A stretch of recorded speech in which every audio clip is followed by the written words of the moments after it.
ஸ்டைலிஷா இருக்கிறேன். நல்லா தாங்க இருக்குது மேக்கப்லாம். ஏயா அப்படியே உட்காந்துருக்க? இல்ல இல்ல வாழைப்பூவா? இல்லையா மல்லிகைப்பூ. நீ தானே வாங்கிட்டு வந்த. வாழைப்பூ என்னன்னு தெரியாதா? இது ஒரு கேள்வியா உங்களுக்கு?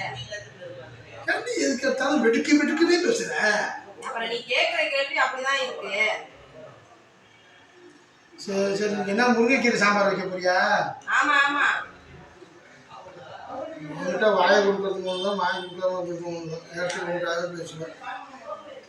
வாழைப்பூ எவ்வளவு நன்மை தெரியுமா?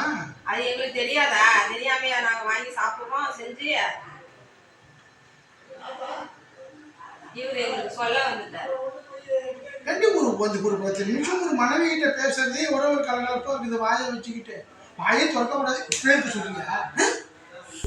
நான் அப்படி சொல்லி அவனை ஏசுன்னு தான் சொல்றேன். உம்முனுதாலும் ஊமை கொட்டா மாரி இருக்காங்கிற, கலகலன்னு செத்தான் இழிக்காதங்கிற, இதெல்லாம் ஒரு வார்த்தை உனக்கு இல்லையா? எப்ப எதை பேசணுமோ அப்ப பேசிக்க வேண்டியதான்.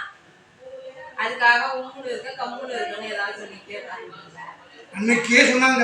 என்ன சொன்னாங்க அன்னைக்கே உங்களை? எங்க அம்மா என்ன சொன்னாங்க?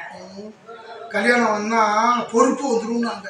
இப்பதான் தெரியுது கல்யாணம் வந்தா பொறுப்பு வருது, ரேஷன்ல போய் பருப்பு வாங்க நிலைமைக்கு ஆகி போச்சு நிலைமை. கல்யாணம் பண்ணா வீட்லயே உட்காந்துருக்கலாம் பாக்குறியா? வேலைனா போய் செஞ்சுதான் ஆகணும், வாங்கிட்டு தான் வரணும். உட்காந்துக்கிட்டே சாப்பிடணும்னா எப்படி முடியும்?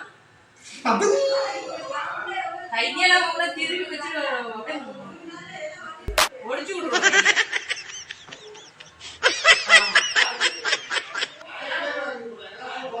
ஐயோ இப்பதான் நடப்பு வருது.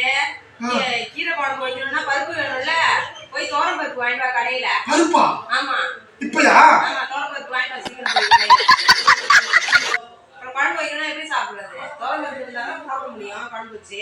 என்ன அப்படியே உட்காந்துருக்க சொல்லிட்டு ஏற்றி போய் அப்படியே வேண்டாம்.